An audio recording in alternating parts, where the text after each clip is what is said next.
रसिया में ठंड पड़े -18, तो उन दिनों में टूरिस्ट कम ही आते, हम ही गए थे वहां पे घूमने के लिए। तो जैसे एयरपोर्ट पे इमिग्रेशन वाली लाइन के अंदर लगे 4 काउंटर बने, हम चारों जाके खड़े हुए, तो हम 4 में से 2 को तो भेज दिया, 2 को पकड़ दिया, ये तो मेरे को और एक साथ वाले और थे उनको। मेरे को तो पकड़ा दाढ़ी के चक्कर में कि मेरी जो पासपोर्ट पे फोटो है उसके अंदर दाढ़ी नहीं। तो पासपोर्ट वाली फोटो जब खिंचवा रहा था तो दिलीप सर ने कहा था कि दाढ़ी कटवा के जाना, वरना पासपोर्ट पे वैसा दिखेगा तुम अजीब सा, इसलिए दाढ़ी कटवा ले। मैं जब जा रहा था तब भी मेरे को सर ने कहा था कि दाढ़ी कटवा ले तेरी, पर मुझे लगा कि यार एकदम मैं जब दाढ़ी साफ ही करवा दूंगा फिर मुंह लगता है भाई जैसा एकदम ही। तो मुझे लगा ना यार ये तो नहीं करवाना, अब हम दाढ़ी तो रखेंगे। तो वो पास वाली फोटो से मेरी मिलान नहीं है, तो उसने 3-4 बार यूं देखा, तो उसने जैसे ऐसे किया ना मेरा पासपोर्ट, मैं समझ तो गया कि बिठाएंगे तेरे को। जो मेरे साथ वाले थे उनके पासपोर्ट की फोटो में इतने लंबे लंबे बाल, बाद में बाल करवा लिए छोटे छोटे, तो बाल तो कटवाते ही शक्ल चेंज हो जाती है, लंबे बाल छोटे बाल होते हैं आपकी शक्ल चेंज हो जाती है।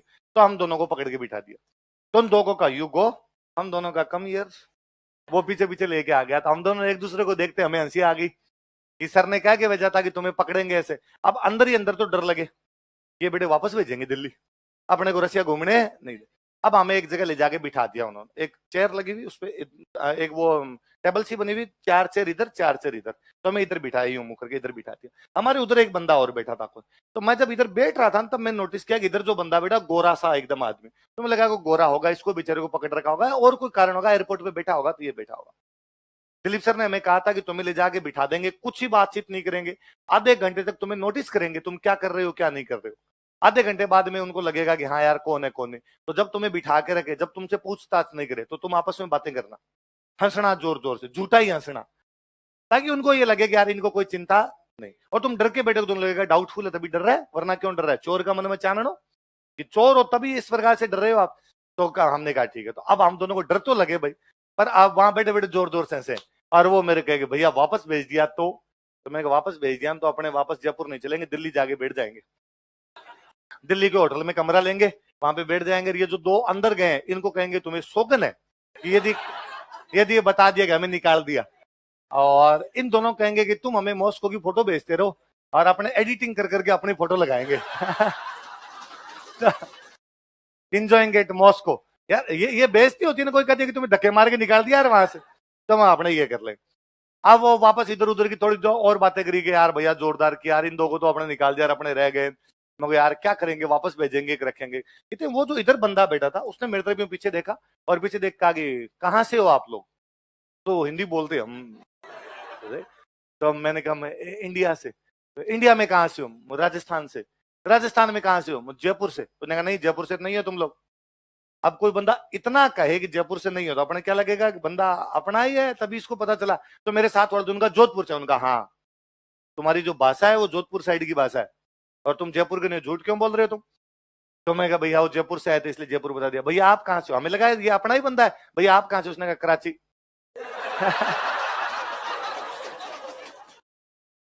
अच्छा कराची अपने जोधपुर के टच में पड़ता है, इधर अपना राजस्थान उधर सिंध, तो अपनी भाषा और उनकी भाषा लगभग थोड़ी थोड़ी एक जैसी मिलती जुलती सी भाषा लगती है। तो उसको वो हमारी भाषा से पहचान गया कि यार ये पश्चिमी राजस्थान के होंगे, इतना जानता होगा वो भी। तो अब वो जब अपनी भाषा कोई बंदा मिलता है, भले ही दुश्मन देश का भला लगता है, और दूसरे देश में पाकिस्तान भी भाई लगता है यार, और जब आपको पकड़ रखा हो अगलोन तो और ज्यादा प्यारा लगता है।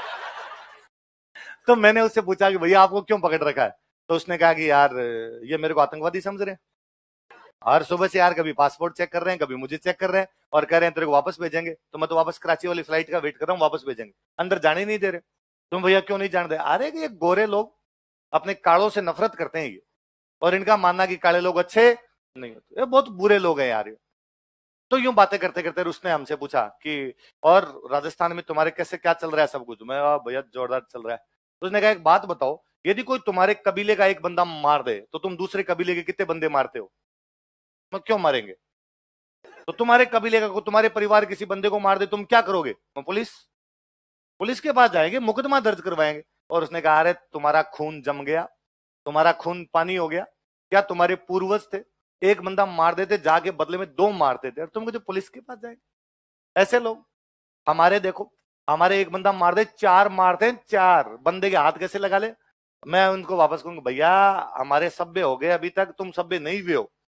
हमारे यहाँ पुलिस है, सिस्टम है, पहली बात उससे कोई मार ही नहीं सकता, और मार दे तो कानून अपना काम करता है, हम क्यों काम करें ऐसा। पर वो यूं बातें करें हमसे, अरे यार तुम फिर ढंग के आदमी नहीं हो। हम उससे दूसरी और बातें पूछे, और बताओ यार भैया तुम्हारे कैसे क्या मार देते हैं। अब उधर एक रशियन गार्ड खड़ा सामने, वो बंदा उस रशियन गार्ड का कम ईयर। अब उस बेचारा रशियन को अंग्रेजी नहीं है, वो बेचारा रशियन नहीं बोले, पर उसको जाले मारे तो समझ गया कि बुला ही रहा है। तो अब पास में आया, उस पास में आया तो उसको कहे कि we are friends here but not there, we are enemy there. वहां हम दुश्मन है, हम क्या बने हुए, भाई भाई बने। अब और इधर उधर बातें करे, काट दे मार दे ऐसे। तो अचानक हम दोनों का दिमाग काम किया, यार दिलीप सर ने ये कहा था कि तुम्हें आधे घंटे कहीं बिठा के रखेंगे, अंदर से वॉच करेंगे कि तुम्हारी एक्टिविटीज क्या है। यदि तुम्हें डर लग रहा होगा तो उनको लगेगा तुम चोर हो, वापस भेजेंगे। यदि तुम कूल तरीके से फील कर रहे हो तो तुम्हें अंदर भेजेंगे कि टूरिस्ट ही है। तो हम दोनों के दिमाग में अचानक हम दोनों ने एक दूसरे की तरफ देखे, कहा कि वॉशरूम जाना है। तो उस गार्ड को हमने कहा यार वॉशरूम जाना है, तो बेचारा गार्ड हमें वॉशरूम ले गया। वहां जाते हमने बात की, यार सर ने कहा था तुम्हें देखेंगे, तो जो अंदर देख रहे होंगे वो ये भी तो नोटिस कर रहे होंगे कि दो लड़के जो अभी अभी दिल्ली से उतरे हैं वो कराची वाले के दोस्त कैसे हैं।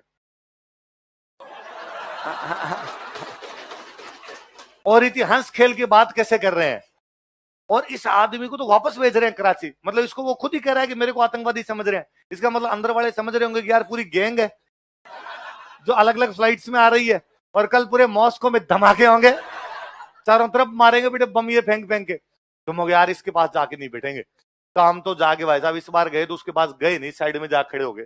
उसने हालांकि एक दो बार आवाज ही लगाई कि भाईजान आ जाओ यार, तुम देखा ही नहीं, मैं तू साइड में बैठा रहे।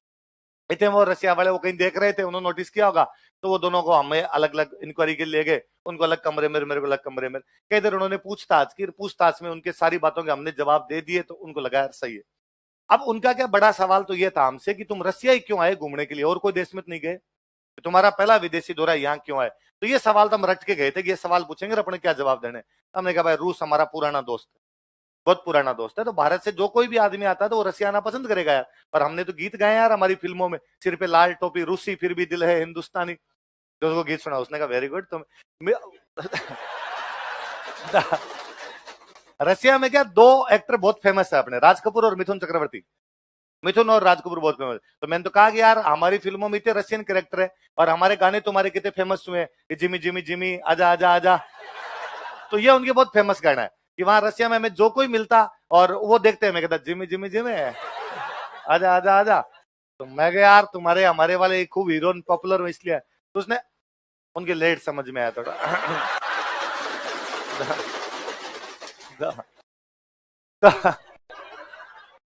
तो उसने कहा यार बाकी छोड़ो ठीक है, तुम्हारे हम दोस्त हैं, ये है फलान टिकट। पर यार दिसंबर के महीने में हम खुद बाहर नहीं निकलते, -18 टेम्परेचर रहता है हमारा, बर्फ जम जाती है बाहर, स्नोफॉल हो रहा है भयंकर वाला, और तुम इसमें घूमने के लिए महीने में हम ही बाहर नहीं निकलते। मैंने उसको वापस समझाया कि देख इंडिया में मैं जहां से आता हूँ वहां का तापमान रहता है 54 डिग्री, वहां पे इतनी गर्मी का आदमी की भापण बढ़ जाए। हमने हमारी जिंदगी में बर्फ केवल गिलास में ही देखी होती है। अब न तो उसको ढंग की अंग्रेजी आए, न ढंग की मुझे अंग्रेजी आए, तो मैं उसे मेरी टूटी फूटी अंग्रेजी में कहूंगा आइस आइस सनो सनो, आइस देखनी है सनो देखना है।